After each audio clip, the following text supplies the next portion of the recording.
Welcome, afternoon edition, Fiifi-Manfred. Here we come, of course. Like I told you, this week here, a lot of the games are going on. From morning, afternoon, evening, there are a lot of games. And over here on Fiifi-Manfred on YouTube, we'll do the in-game, post-match, rematch, pre-match analysis for you in all of them. Like we've always been saying, you want to subscribe to channel now. Subscribe to channel and turn on notification. In the notification, turn on the message. Make sure so you do choose all. It is very, very imperative. So we choose all notification turning them. Send it by now anytime your content ever drop it down, or you're first to have it. Also, in terms of the conversation, I say, Mr. Anytime that we get here, Biana will share link. Thank you very much. So we share link.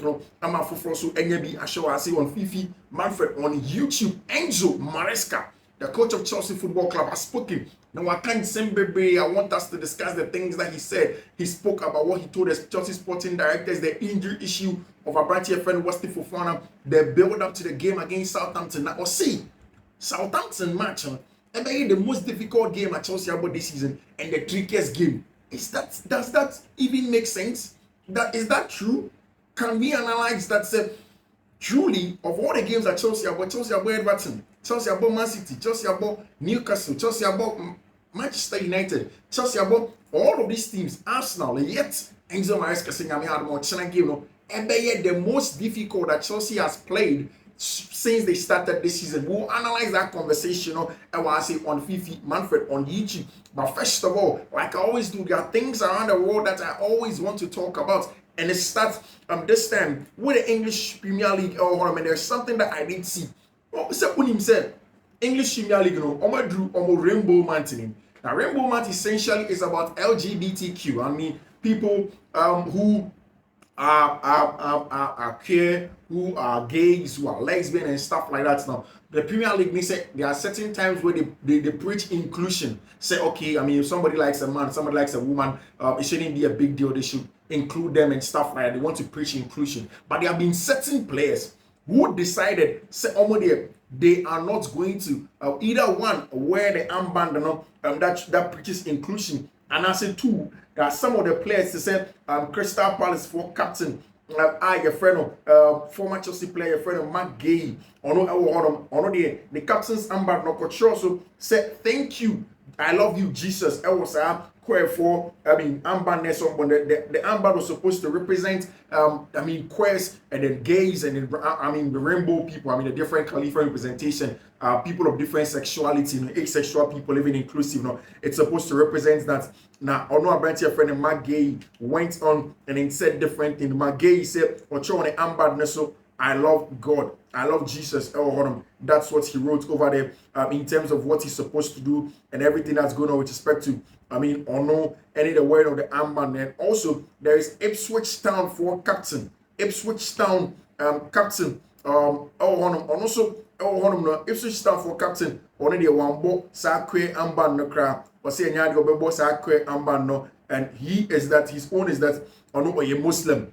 Inti enyado bebo sa kwe for armband no inti enyado obeye. Of course, yes it Premier League for say ombe sanction also there is one from Abrantia, your friend captain of the club of Crystal Palace, who is Abrantia, your friend Magay. Now Magay the day this morning Premier League said he has escaped any ban over there in terms of not putting on the armband for the queer people or the rainbow people. Now, the captain of Ipswich Town have revealed that it was Sam Morsy who refused to wear the rainbow captain's armband this weekend due to his religious beliefs. He's practicing Muslim, and Ipswich insists that they respect his decision. And then, of course, Sam Mosley did an excellent job. According to Ipswich Town, they agree with him. Say, "Oh no, you're Muslim. It's against his religion. He doesn't want to wear it. That's all. Nothing is going to happen to him from the club point of view." Wait to see what the Premier League wants to say. Of course, on the side of Christian, I don't know you're Mark Gay. I don't know you're the captain of team, my friend Crystal Palace. I don't know so and over there, you wrote, say, "I love you, Jesus." And that's it. And I think, yes, it's important to preach inclusion. It's important to think that people should be accepted and all of that, but it should not be by force. that people do things against their religious beliefs. So I agree with my gay son Robert, love you, Jesus. That's also for him. On a religious belief, no, it doesn't mean that he's going to beat or kill somebody who's on the other side, but he doesn't believe that that's the right thing to do. And it's same for Sam Morsi, who is also Muslim or a practicing Muslim, who also don't think say or no religion a right for somebody to do stuff like that. And he also did not wear the captain's number, and the club says that they stand with him, and I think I agree with the club, and that's it on the part of everything that's going on, of course. And then with Barca, Airball, a huge game, big game, and a Barca Airball against Tima, your friend in Mallorca, our Spanish La Liga. And this morning, I spoke about the fact that Barca Forum seemed to be very confident, said the advent of a branch of friend Marc Casado back into a midfield is going to do a lot of wonders for him now. But the Barca fans are very, very happy. So Marc Casado ever on any adventure friend Pedri inside double pivot on Fiifi-Manfred. There is the work rate, there is the hard working ability, there is the ability to read a game better, and on the board there is a control and pulse side on Fiifi-Manfred to make sure that Barca are consistently in it and are dominating games and controlling it and creating better openings to probably get goals in the game against Mallorca. Like I did say this morning, but Mallorca any easy teams are this season. They should sit. They're just a touching distance away from European qualifying rounds. Last season, point a chance, point number of points, and they seem to be doing very well this season. And it looks as if for them, they will give Barca a huge opposition to go on and play inside game away Mallorca. An expected lineup to face Mallorca and then for Barcelona, they expected say Inaki Pena. Like I did say, since Roger Sejani signed his 1-year contract for team my friend Barcelona after the injury of Mark Andre the Stegen. What has happened? They say Inaki Pena seems to have improved all the performances. Almost every metric out of the judge goalkeeper. The area duels claiming, in the box dominance, the ball playing ability, the save percentage. He seems to be spot on in that regard for Branch friend Inaki Pena, and he has been doing some excellent work in that regard. Of course, Jules Koundé seems to also be playing very, very well.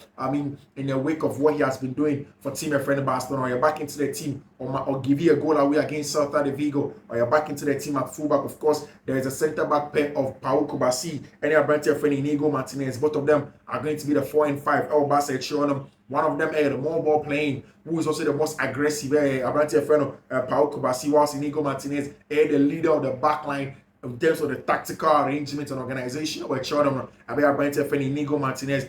Then, of course, on the other side, Alejandro Balde fully fits to come inside and play. It looks as if Alejandro Balde Barca starting left winger, and because on will keep it with it, when he keeps the weight on the left hand side, Rafinha is able to come inside to do a lot of central, overloads for team friend Barcelona, for them to push a lot of men up top, for them to overload central areas, and of course, Abrante friend Alejandro Balde will keep the weight. Whilst on the right hand side, Abrante friend Lamine Yamal. Then, of course, number 10 position, Danny Olmo, the creative ability from central areas, and also the box clinicality. So do box Nima, his ability to win and score goals. Hold on, Abrante friend Danny Olmo has it. Of course, Robert Lewandowski is going to be in there, Lamine Yamal, Pedri, and Casado. Maybe make his back line. Of course, Mundo Deportivo and El Reported. So that's the possible lineup for Tima, your friend FC Barcelona, in playing against Tima, your friend Mallorca this week. And he makes the Barca board members arriving at Mallorca. All of them want to make sure that Barca gets back into winning ways. They don't want to have any issues. Pau Victor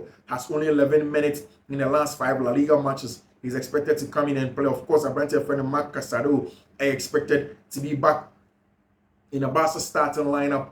This weekend, it's an important game for Tima, your friend FC Barcelona. Of course, mate, say January, Barca are still pushing in to see somebody making a bunch of friend Kvaratskhelia, the most feasible player to go on and sign for Barca next summer, and of course as they enter January. So that's it with the other stuff now across the other world. And of course, like I did say, there are a lot of games, and then Enzo Maresca I had a pre-match press conference again ahead of Southampton, and an interesting conversation from coach and friend Enzo Maresca. They scored in your Sevilla squad.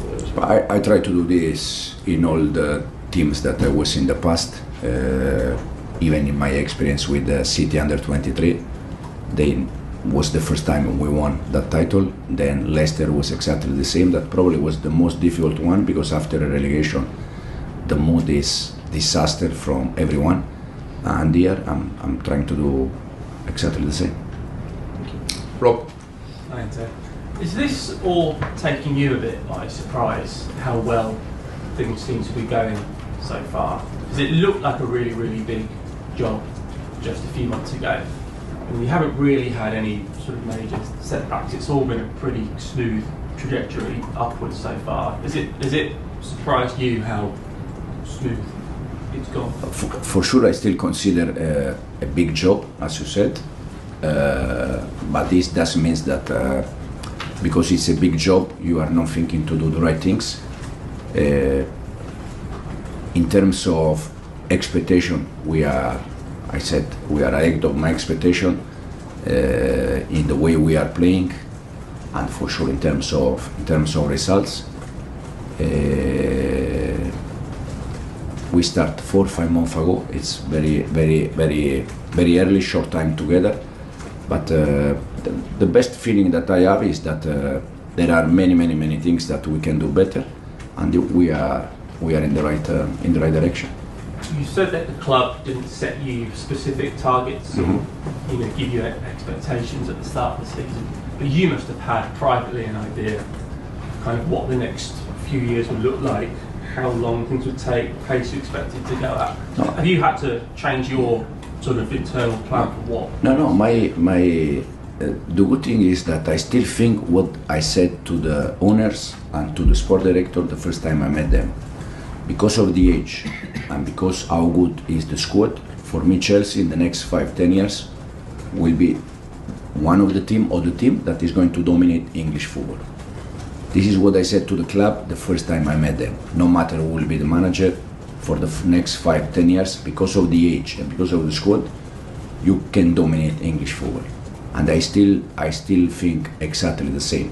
Now, in terms of target, they didn't ask me any target. The only thing they asked me is to try to build for the next years something important. I think we are in the right direction. And in terms of personal target, I know that from outside that they can play there. And for sure it's a big loss because Wes, he was doing fantastic every game. But we need to accept and we need to find different solution. We've seen you rotating midweek in Europe and in the League Cup. Will that be the plan again this week? I don't know. We had yesterday's session where the player that they played 2 days ago, they are recovering. The rest we had session, but now this afternoon we have one more session and then we decide. You said consistently that you're not in the title race. Do you still maintain that? Absolutely, yeah. Your level though on points and goals scored and goals conceded with Arsenal, who are in the title race. So what's the difference? That they have been there in the last 2 years, very close to City, and we were very far to City. You're not doing it to protect your players, take the pressure off? No, I said to be in the title race is nice pressure for me and for the players. It's not that kind of pressure that you don't like. It's that kind of pressure that you like because you are in the title race. But it's not our case, and the reason why I said because Arsenal in the last 2 years they were very close to City, Liverpool. They have been there, and we were not there. And as I said, hopefully soon we can be there. Thanks, James. Seb? Hi, Enzo. A word on Southampton. You beat them very comfortably with Leicester last season. What are you expecting from tomorrow's game? It's the worst game since we start the season for us, and it will be the tough game since we start the season. And we need to be ready, otherwise it will be a bad day for us. And the reason why is because if you analyze the results, probably they are there, but in terms of performance, they were winning against Liverpool. They lost against City 1-0. They drew the last game against Brighton. And the way they play since last year, because as you said, I was in Championship with Southampton last year. I know them quite well. They are very brave, and it's very clear what they want. They want to keep the ball. We want the same. And yeah, I said it will be a tough game, and we need to be ready. And just a quick word on Van Nistelrooy. You mentioned that you spoke with him before he joined Leicester. Can you tell us a bit more about your relationship with him and what you said to him in that conversation? No, Rudy is a friend of mine. I already said here before we faced Man United. He called me days ago before he took over there. We had the conversation. I told him that Leicester is a fantastic club, first of all because there are fantastic people, and for sure it's a good club. And then at the end he decided to go, and was our conversation. Thank you. Nizar? Hi Enzo, I wanted to talk about you as a player. When did you start believing you could win trophies when you're a player? Was it kind of being in that Juventus dressing room, or was it? He spoke about a lot of things, in fact a truckload of things. Making the last time say who should the way English Premier League neko, who should the way at Chelsea, Arsenal, Liverpool, Man City, Brighton and Hove Albion, all of these teams, in fact except Liverpool, to be with respect to facts now. And he said, who should we are all of these teams are very close in terms of number of points. And it is important. Say the consistent games I can Chelsea it was 7 games from now till January. Now what that means is that consistently there are 21 points available as it stands now. There were 30 points over them up for grabs, but there's some of them in Europe. By the English Premier League, Chelsea already have Bominu, about Leicester, about Tima, your friend Aston Villa. And Aston Villa is supposed to be a very difficult one. Midweek Chelsea here against Southampton. One of the things that we need to put at the back of our minds, and he said there's a possibility of some rotation because of the load that Enzo Maresca will want to manage. Because next week there is going to be Conference League also midweek for Chelsea to play, and then subsequently the other games. This weekend there is Tottenham Hotspur Chelsea, but a hugely important game in the London derby. So watch a Tottenham Hotspur. Only a very, very, very stubborn side, and in dealing with them, you want to be very, very careful. Enzo Maresca did speak. He spoke about a whole load of stuff. I would even come up in terms of what is coming up for Chelsea, the gameplay, the kind of stuff.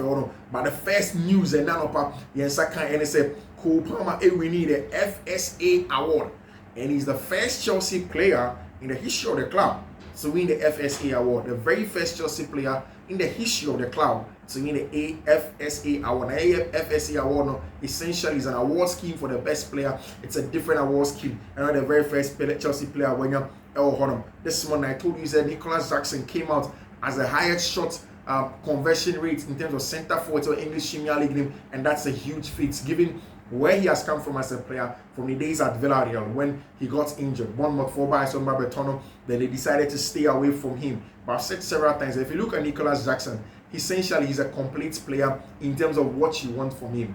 A kind of striker that can give you attributes on the ball. I mean, the technical ability to combine play, drop deeper, always with a +1 error horn. Also, the tenacity to run the channels. This morning, I was reading for you, you said Nicholas Jackson was the most distance covered by any attacker in the English Premier League this season. I mean, these are things that you don't really see when you're watching the game, but the underlying metric and data really shows, say, Nicholas Jackson works very hard. Of course, after that technical ability, the channel running of Nicholas Jackson, the hold-up ability, the fact that he's able to create chances for also others, and the most importantly, because of his striker, and the chances conversion rate, he has been spot on. And when he want to banging in the goals, left, right, center for Chelsea, and this morning it was clear. But a bigger one, and then the Professional Footballers Association of England about almost on the list of Player of the Month for the month of November, not about Player of the month of November. It has come out, and in all of these ones, the Player of the Month, Chelsea player apparently a friend Moises Caicedo, a part of that conversation for Chelsea Player of the Month, and in there it is clear Sabrante Moises Caicedo is going to be in there as Player of the Month.